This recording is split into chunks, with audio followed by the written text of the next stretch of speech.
Bien, une fois que tu es au camp d'entraînement, c'est une chose, il y a beaucoup de joueurs. Fait qu'il y a des joueurs qui sont invités, il y a des joueurs qui. Tu es là pour les regarder. Puis c'est une fois que tu as ton équipe de fait, c'est là l'importance d'avoir des bons leaders dans une équipe. Tu sais, tu peux pas avoir tout le temps des gangs à droite, à gauche. Les jeunes, il faut pas qu'ils se sentent intimidés, surtout quand tu as des équipes avec des vedettes. Tu sais, les meilleures personnes comme ça, là, les vedettes, t'entends de toutes sortes d'histoires. C'est eux autres qui vont voir les jeunes puis qui les intègrent. Fait que c'est ça qui est important pour avoir une bonne équipe parce que si les jeunes sont intimidés de parler aux vétérans ou de s'intégrer, mais ça va être la même chose dans leur jeu sur la glace. Ils vont être intimidés, ils vont avoir la rondelle, ils vont avoir une chance de marquer. Non, je vais la passer. Donc, c'est là que le leadership est vraiment important à l'intérieur d'une équipe. Je suis arrivé de l'universitaire canadien qui avait 300 personnes au match, puis c'était différent. C'est là que j'ai appris que c'est une business aussi. Tu sais, quand à l'Université McGill, on était 9 qui ont gradué la même année.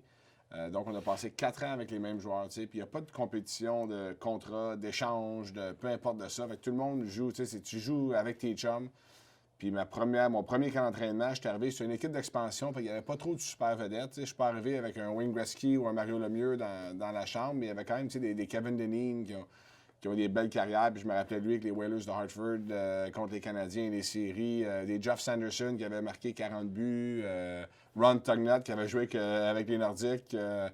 Des joueurs comme ça. Puis il y avait des Québécois comme Marc Denis, des personnes comme ça. Donc, pour moi, écoute, je peux pas dire que j'étais arrivé et j'étais impressionné, mais j'étais en train de tout absorber de ce que je voyais. Tu sais, c'est la première fois que je suis dans la Ligue nationale. Comment ça se passe, j'avais aucune idée, je suis pas passé par là. Donc, j'étais juste. Bon, j'apprends en même temps, puis on. Tu sais, je suis pas une personne nerveuse de nature, fait que j'étais pas nécessairement nerveux, je vais pas rien faire. J'apprivoisais mon nouvel environnement, puis on y allait comme ça. Bien, j'ai eu mon premier match quand ils ont introduit Wayne Gretzky comme propriétaire, mais pour moi, là, c'était un match contre Détroit. C'était dans mes premiers matchs avec Columbus, c'était la première année.